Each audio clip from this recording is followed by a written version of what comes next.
Hey guys, what's up? Nico again here, and in this 3D Printed Profits episode, I have with us Chad. Chad, where are you coming from, man? I am down just south of Miami, Florida. Cuba? North Cuba. So, sorry, I've had a little too much coffee this morning. So we're just going to talk to Chad about his business, how he's growing it, how he got started, so on and so forth. As always, before we start, make sure you guys join us in the 3D Printed Profits Facebook group. The link for that is in the description below, where we chat, hang out, talk about business, how we grow, so on and so forth. I go live on there once in a while. And make sure you guys stay till the very, very end, where I'm going to give you your own product idea for your own 3D printing business. All right. So let's get started. Chad, what's up, man? Welcome to the show. Hey, thanks very much. So let's talk about your background, pal. What is it that you do?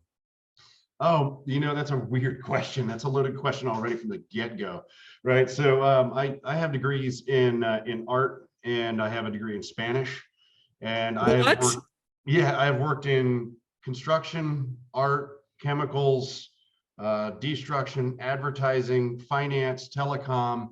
I have worked in hardware. I guess a better question would be, what didn't you do? Exactly. So I've had a really wide realm of different things. I've worked for startup companies and in flow control for oil and gas and aerospace, and I've done just about everything that there is. So, okay. So how'd you get into 3D printing, man? It was by necessity, actually. So I've since I was 11 years old, I've kept a book of all these ideas that I wanted to prototype, I wanted to invent, I wanted to bring to market. And a lot of them have actually already been done because I just sat on them for so long. Somebody else came up with the idea and got rich off of it. So I had an idea about 6 years ago for an invention that I wanted to bring to market. And I was trying to prototype it with buying, sets of random gears on eBay and trying to assemble them, getting to work the right way. And I was like, if only there was a simpler way for me to prototype this invention so I can really show people how it works, then I would be able to do it. So I just went out and I got myself an Ender 3, and the addiction was started from there. Now into The addiction started there. Yeah. I ended up going through probably 40 different versions of the prototype. I have what I call a boneyard of the prototype of my valve, which I'll show you sometime during this interview. But yeah, it was trial and error, but it was a great way to learn both the software and the means of being able to prototype and print on a 3D printer. Gotcha. And so what was the initial investment for the machine? I think the standard Ender 3 that I got back then was $186. So it's about the same price, because it's $189 right now. Yeah, and it's one of those things where it's designed pretty much to be good out of the gate, but then it's also designed to fail, right? It really is designed to fail so that you buy their upgrades, but the upgrades all make sense. And as you go through the process of learning 3D printing, it's a great way to get into it. It's just through failure. But it does the job, though. Yeah. My first machine was a CR10, and I swear to you, that thing was a workhorse. I've had my CR10 S4s for 4 years now, and I mean, when a part breaks, I can easily replace it, and it's fine. Yeah, that's my CR10 behind me in the tent there working away. So it's the only one that my wife allows inside. It's a CR10. Is it the new one? Yeah, it's the quietest one, and plus it's in that enclosure, so it keeps the noise down. I still have the older ones from 4 years ago that are still, they sing, is what I say. Yeah. So how much is the business making per month now? So, again, that's a loaded question. So when I'm talking about the prototype for this invention that I have, the options are limitless, right? I'm working on several different licensing opportunities with lots of large valve manufacturers to bring my idea to market. And what a lot of people don't understand about patents and inventions is that there are two routes to go. One of them is to get a bunch of investments, start a company, and then you try to bring this product to market by sweat and tears and all that stuff.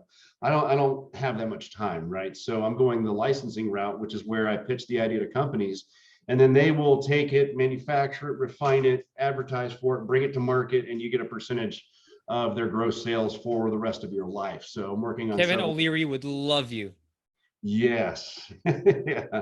So it's that particular one hasn't borne fruit yet, but I'm probably about 3 weeks away from getting my first major contract. And that will keep me set up for the next year and a half while I go after some of the larger contracts that I'm chasing. All right. Sounds good, man. And so how did you come up with the idea for this product, right? We don't have to discuss the product. It's just, how did you come up with it? Is it one of those things where I'm like, you know what? This isn't there. There's a problem. I have my brain to solve it, and I have my machine to materialize this product. Is that basically how it happened? Yeah, and I'm free to talk about it. The patent has been granted, but Oh, congratulations. hey, thanks. So I got recruited to work in sales for a company that had invented and was trying to bring to market a new type of control valve. And if you're familiar with control valves at all, globe valves are typically used when there's a very precise application to be able to control the flow. But the fluid goes through a tortuous path. It changes direction several times as it goes through there. And as a result, you have to have this giant globe valve just to be able to have enough flow on the other side compared to the flow on the other side, right? So the valve that we were trying to bring to market in that company was a full bore valve. However, it's a highly complex mechanism, very expensive to manufacture, very difficult to get to work correctly. And while I was there, I thought of the idea for this valve, which is basically the same principle, but a much simpler mechanism and much less expensive to manufacture. And essentially, it's based on a cigar cutter. So if you can imagine being able to actuate a cigar cutter using a 90-degree mechanism, which is the motor that other valves use. Very inexpensive, very compact, and the end result is a 1-inch version of my valve can replace a 4-inch version of a globe valve. And that means smaller piping, it means smaller valves, smaller actuators. And ultimately, when somebody's making a process skid that has to be shipped by rail or by boat, it's a much more compact skid. So the potential for this is absolutely gigantic, and I'm excited that my mind went 18 different ways. I used to be in the natural gas industry. Oh yeah. And I was like, man, this valve could be used in every natural gas company in the United States, and you're an instant billionaire. Yeah. As a matter of fact, before Keystone XL was canceled, this was going to be used as a condensate dump valve every 30 meters of that multi-thousand-mile long pipeline. So I'm waiting for one of those opportunities to come up again, but it did. We'll talk offline. I may have a contact for you out here in California. Awesome. I would love that. Yeah. So anyway, that's the first time I started to realize there was some revenue generation potential through prototyping and inventing using a 3D printer. However, on the side, if we could change subjects a little bit, Sure. As a hobby, right, I'm a huge golf cart aficionado, right? I run a club down here. We have 2,800 members. We've got thousands of golf carts down here. We organize parades. But I like building custom golf carts. And if you know golf cart shifters, they're all kind of plain, boring black handles. Yeah. I found that it was really lucrative just to be able to design and print custom shifter handles for people. Seriously? So yeah. So I've got a few examples here. Mostly people have like college themed carts. So I did a lot with that. Also did a lot with like pro teams, but you must live in a more affluent neighborhood for you to, oh my God. Yeah, it's an FIU Panther shifter. We got the okay, so for you guys that are on the podcast and you're driving, he just wait till you get to your work, and then you can look at these. These are pretty cool, actually. Yeah, there's the turnover chain shifter.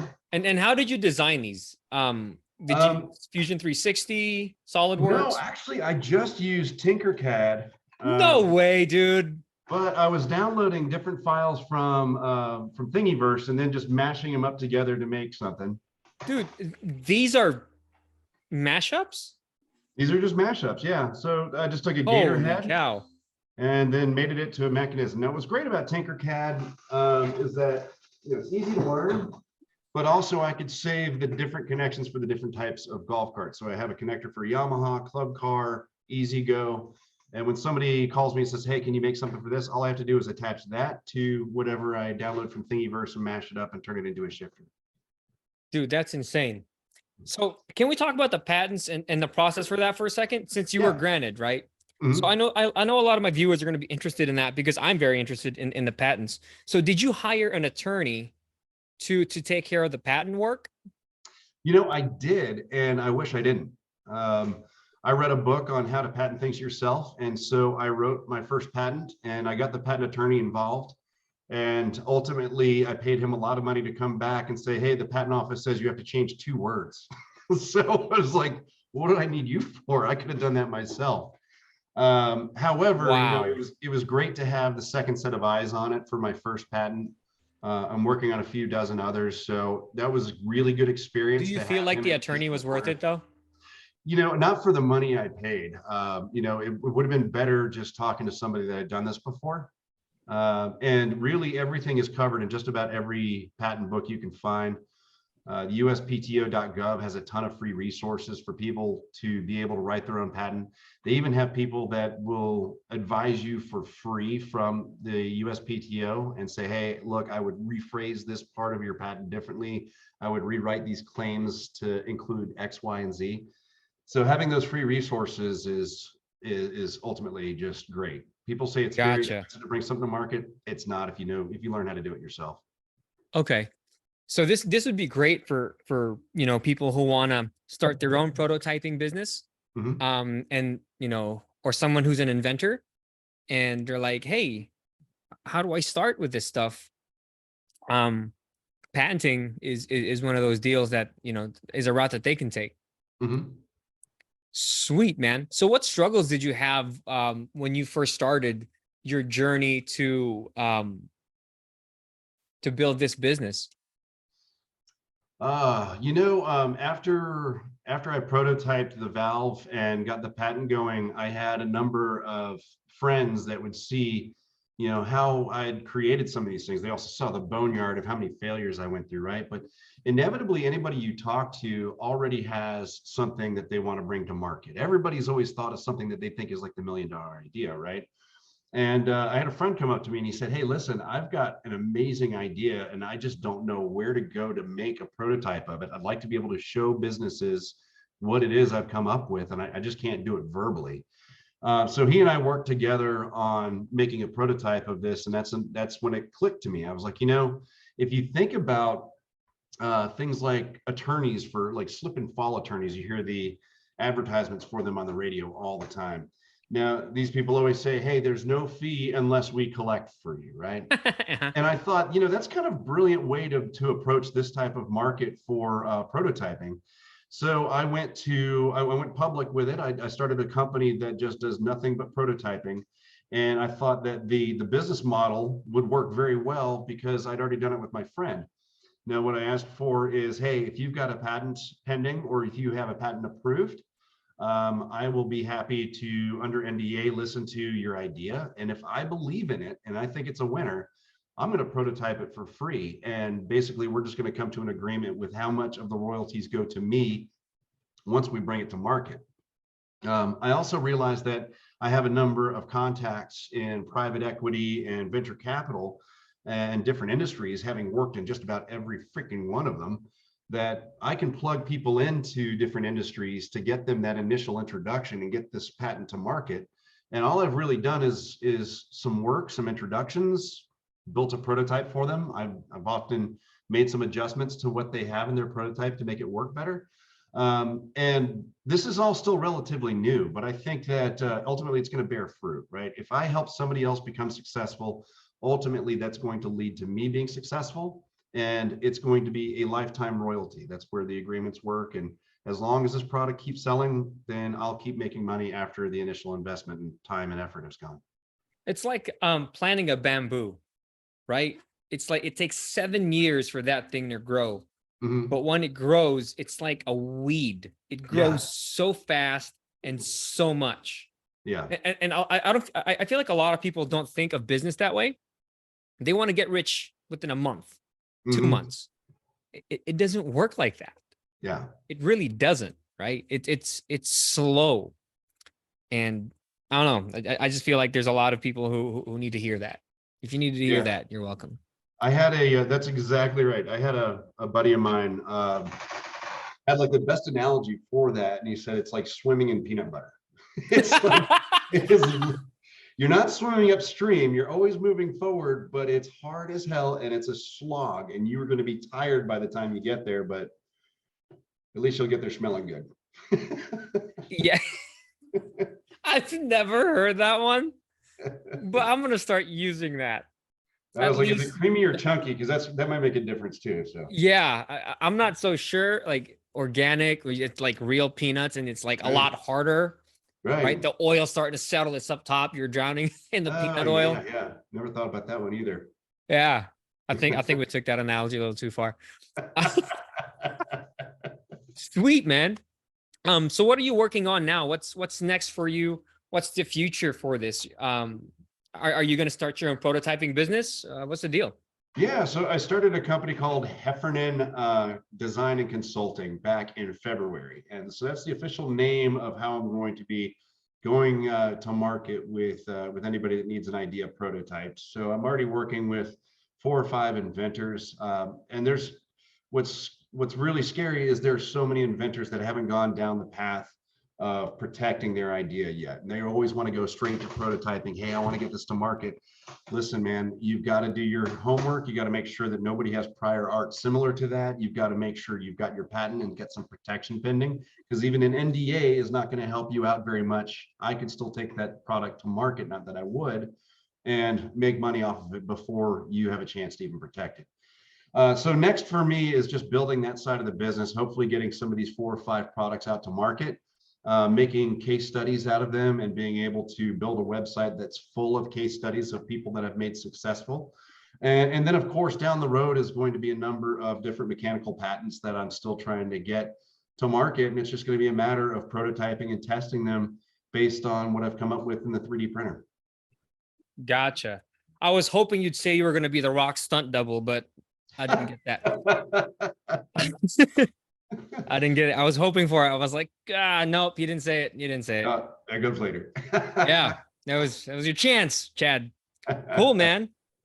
So I told everybody that if they stayed to the very, very end, I was going to give them their own product idea for your own 3D printing side business. And today's 3D printing side business idea for your product is just simple home decor, like a little vase or something, a sculpture, right? I was watching Dream Home on Netflix. It's by Studio McGee, and they have all these really nice, just tiny sculptures that go all around the house, and they're beautiful sculptures, and they're being sold at Target and all these other places. So go to Target, right? Look at these, decorations and see, hey, I can make one of these, right? And then again, the filament color and the filament material and the type is going to carry a lot of the heavy lifting for that product. So there you go. There's a lot of business in home decor, guys. I'm telling you. So that's your product idea for today. Chad, that was a great interview, man. A lot of good information. I hope people really watch this and paid attention. Make sure you guys tune in Monday through Friday, 6 a.m. Pacific for more episodes. Chad, thanks for being here, man. Thanks so much. Appreciate it, Nico.